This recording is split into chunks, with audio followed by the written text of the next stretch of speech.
ഈ മാസം 22-ാം തീയതിയാണ് രാഷ്ട്രപതി ദ്രൗപദി മുർമു ശബരിമല സന്നിധാനത്തേക്ക് എത്തുന്നത്. ഏറ്റവും നിർണായകമായ ഒരു സന്ദർശനമാണ് ഇത് എന്നുള്ളതിൽ യാതൊരു തർക്കവുമില്ല. ശബരിമലയിലെ സ്വർണ്ണക്കൊള്ളയുടെ പശ്ചാത്തലത്തിൽ സംസ്ഥാന സർക്കാരിനും സർക്കാരിന് കീഴിലുള്ള ദേവസ്വം ബോർഡിനുമെതിരെ വലിയ ജനകീയ പ്രതിഷേധം ഉയർന്നു നിൽക്കുന്ന സാഹചര്യത്തിലാണ് രാഷ്ട്രപതിയുടെ ശബരിമല സന്ദർശനം. ശബരിമലയിൽ 1998-ൽ വിജയ് മല്യ സംഭാവനയായി നൽകിയ നേർച്ചയായി നൽകിയ സ്വർണ്ണപ്പാളി അപ്പാടെ തന്നെ മോഷണം പോയ സാഹചര്യമാണ്.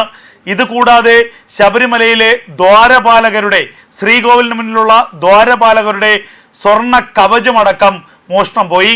ഇതിൽ ഹൈക്കോടതി സ്വമേധയാ കേസെടുത്തു. സംസ്ഥാന സർക്കാരിന്റെ അന്വേഷണത്തെ മറികടന്ന് ഹൈക്കോടതി തന്നെ ഒരു പ്രത്യേക അന്വേഷണ സംഘത്തെ നിയോഗിച്ചു. ADGP തലവനാക്കിയായിരുന്നു അന്വേഷണ സംഘത്തെ ഹൈക്കോടതി നിയമിച്ചത്.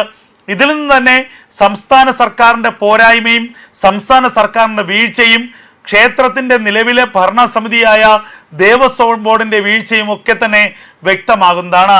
ഈ സാഹചര്യത്തിൽ കൂടിയാണ് കേരളത്തിലേക്ക് രാജ്യത്തിൻ്റെ പ്രഥമ വനിത എത്തുന്നത്. ശബരിമല സന്നിധാനത്തേക്ക് രാഷ്ട്രപതി ദ്രൗപദി മുർമു എത്തുന്നത്.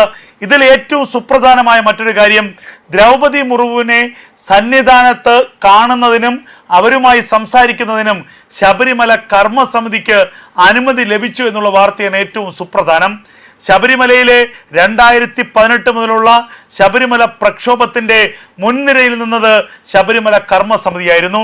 ശബരിമലയിൽ സ്ത്രീകളെ പ്രവേശിപ്പിക്കുന്നതിനും ശബരിമലയിലെ ആചാരങ്ങളും അനുഷ്ഠാനങ്ങളും ലംഘിക്കുന്നതിനുമുള്ള പിണറായി വിജയൻ സർക്കാരിൻ്റെ ശ്രമങ്ങളെ അതിശക്തമായി ചെറുത്തത് ശബരിമല കർമ്മസമിതിയായിരുന്നു. ശബരിമല കർമ്മസമിതിയുടെ ചെറുപ്പില്ലായിരുന്നുവെങ്കിൽ ശബരിമല ചിലപ്പോൾ ഇന്നത്തെ അവസ്ഥയിൽ തുടരില്ലായിരുന്നു എന്നുള്ളതാണ് യാഥാർത്ഥ്യം. അതിന് അവർക്ക് ലഭിച്ചതോ വളരെ തീക്ഷ്ണമായിട്ടുള്ള തിക്തമായ അനുഭവങ്ങളായിരുന്നു. ശബരിമല കർമ്മസമിതിയുടെ നിരവധി പ്രവർത്തകരെ ഒട്ടനവധി കേസുകളിൽ പ്രതിയാക്കി പിണറായി സർക്കാർ. അവരെ നിരന്തരം കോടതി കയറ്റി. ഇപ്പോഴും ആ കേസുകളുമായി ബന്ധപ്പെട്ട് കോടതികളിൽ കയറിയിറങ്ങുകയാണ് ശബരിമല കർമ്മസമിതിയുടെ പ്രവർത്തകർ. പന്തളം രാജകൊട്ടാരം മുൻകൈയെടുത്ത് നടത്തിയ ഒരു പ്രതിരോധമായിരുന്നു ഈ ശബരിമലയിൽ നടന്നത്. ആ പന്തളം രാജകൊട്ടാരത്തിൻ്റെ പ്രതിനിധികളടക്കം ശബരിമല കർമ്മസമിതിയിൽ പങ്കാളികളായിരുന്നു. അത്തരത്തിലുള്ളൊരു ശബരിമല കർമ്മസമിതിക്ക് ഇന്ത്യയുടെ രാഷ്ട്രപതിയുമായി ഒരു ചർച്ചയ്ക്ക് അനുമതി ലഭിച്ചു എന്ന് പറയുമ്പോൾ എത്രമാത്രം ഈ ശബരിമല കർമ്മസമിതിയെ കേന്ദ്ര ഗവൺമെൻറ് അംഗീകരിക്കുന്നു എന്നുള്ള നമ്മൾ മനസ്സിലാക്കണം. ഈ ശബരിമല കർമ്മസമിതി എന്നും പിണറായി വിജയന്റെ കണ്ണിലെ കരടായിരുന്നു. പിണറായി വിജയൻ സർക്കാരിൻ്റെ പിണറായി വിജയന്റെ പോലീസിന്റെ മുന്നിലെ ഏറ്റവും വലിയ ശത്രുവായിരുന്നു ശബരിമല കർമ്മസമിതി. ആ ശബരിമല കർമ്മസമിതിയാണ് ഇന്ത്യയുടെ രാഷ്ട്രപതി സന്നിധാനത്തേക്ക് ചർച്ചയ്ക്കായി വിളിച്ചിട്ടുള്ളത്. തന്നെ കാണാനും തന്നോട് നിവേദനം സമർപ്പിക്കാനുമുള്ള അനുമതി നൽകിയിരിക്കുന്നത്. ഇത് സൂചിപ്പിക്കുന്നത് നിസ്സാരമായൊരു കാര്യമല്ല. ഇവിടെ നമ്മൾ മനസ്സിലാക്കേണ്ടത് ശബരിമലയിൽ വലിയ തോതിലുള്ള അട്ടിമറിയും കൊള്ളയും നടക്കുന്നു. ശബരിമലയുടെ ഭരണം ഹിന്ദു വിശ്വാസികളുടെ താല്പര്യത്തിന് വിരുദ്ധമായി നടക്കുന്നു. ശബരിമലയെ ഒരു കൊള്ള സംഘമാക്കി മാറ്റാൻ, ഒരു കൊള്ള സങ്കേതമാക്കി മാറ്റാൻ ഇടതു സർക്കാർ ശ്രമിക്കുന്നു. ഇതിൽ അയ്യപ്പ വിശ്വാസികൾക്ക് വലിയ പ്രതിഷേധമുണ്ട്.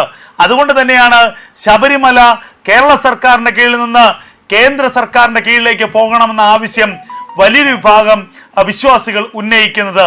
ശബരിമല കേന്ദ്ര ഗവൺമെൻറ് കീഴിലാകണം.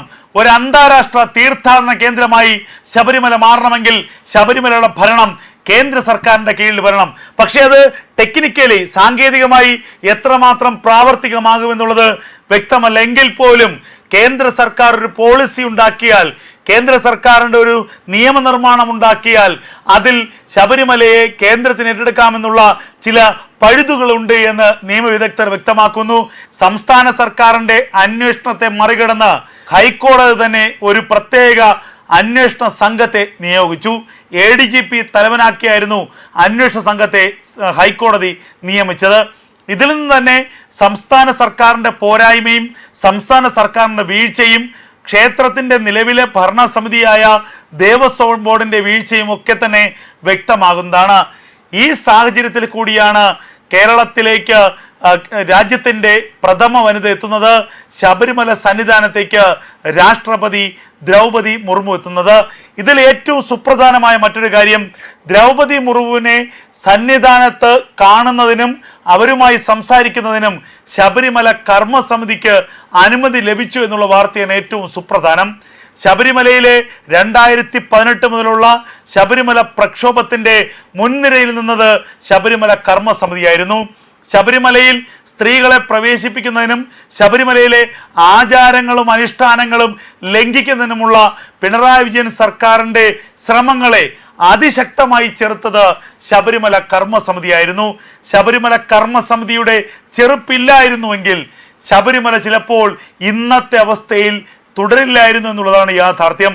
അതിന് അവർക്ക് ലഭിച്ചതോ വളരെ തീക്ഷ്ണമായിട്ടുള്ള തിക്തമായ അനുഭവങ്ങളായിരുന്നു.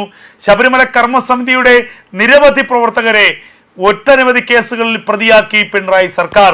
അവരെ നിരന്തരം കോടതി കയറ്റി.